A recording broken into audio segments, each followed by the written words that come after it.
In this video, we will analyze how Ukraine plunged Crimea into darkness. Here, millions were put in the dark with blackouts spreading, as the peninsula is experiencing its most severe crisis of the entire war. With the Ukrainians launching wave after wave of drones, Crimea is turning into a leverage point that is now used to end the war as we know it. Huge sections of Russian-controlled Crimea were affected by large-scale power failures. Russian-installed authorities responded by introducing rolling blackouts to spread and limit the damage, with many communities experiencing repeated 3-hour outage cycles. However, the loss of electricity quickly triggered a far more serious problem.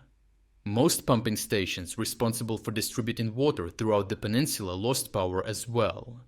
Without electricity, water systems stopped functioning, creating disruptions across residential areas, military facilities, and critical infrastructure. The resulting cascade has left Russian authorities struggling to contain the crisis, despite repeatedly promising repairs and stabilization measures, and assuring residents that power will soon be restored. Yet the outages continue to spread faster than repairs can be completed.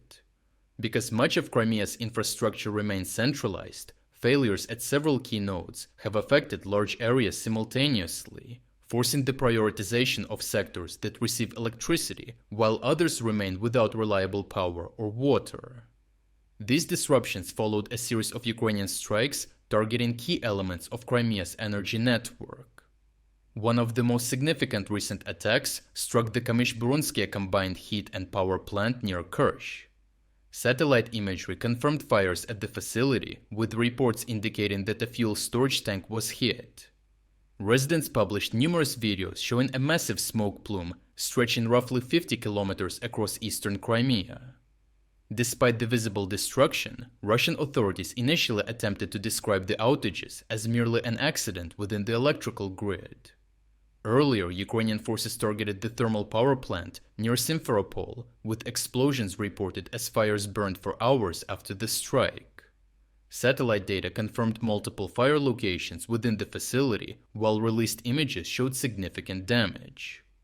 The power station plays an important role in supplying electricity to central Crimea, making its disruption particularly damaging to the peninsula's overall grid stability. Additional strikes have targeted supporting infrastructure throughout the region. Ukrainian drones disabled an electrical substation near Shonhar, cutting another important energy node. At the same time, Ukrainian forces struck 4 gas compressor stations located in Zhuravlivka, Aromatne, Klyushi, and Lokhivka, without which natural gas cannot be distributed across the peninsula. Another major strike hit a fuel and gas storage facility belonging to the TES company near Bakhchisarai, creating a large fire at one of Crimea's most important fuel distribution sites. The crisis is compounded by the non-stop Ukrainian strikes cutting off fuel deliveries, which makes even liquid fuel-based generators unusable for compensating during the blackouts. The significance of these attacks becomes clearer when viewed as part of a larger campaign, as Ukraine is systematically attacking the interconnected network that keeps Crimea functioning as both a civilian region and a military hub. Critical infrastructure objects are targeted simultaneously, transforming Crimea from a secure rear base into a costly liability that continuously consumes Russian resources. As a result, fuel shortages have forced authorities to halt gasoline sales to civilians, reserving supplies primarily for emergency services and security forces, with even public transportation disrupted. Tourism, one of Crimea's most important economic sectors, has collapsed as up to 80% of visitors cancelled reservations and businesses struggle to operate. Russian authorities have introduced additional emergency measures, including restrictions on the use of certain vehicles, cancellation of large public events, shortened business hours, and tighter security regulations, however, all without visible results. These developments carry significant political implications, as Crimea remains one of the Kremlin's most symbolically important captured territories. Yet its population is now on the brink of civil unrest, as its living conditions deteriorate quickly. As a result, what was once bringing political value for the Russian government is now becoming a burden, while Ukraine's leverage becomes stronger for any future negotiations. With Russian restrictions getting bigger every day, the dissatisfaction of the people living in Crimea gets louder, creating at least better conditions for Ukraine on the field of diplomacy.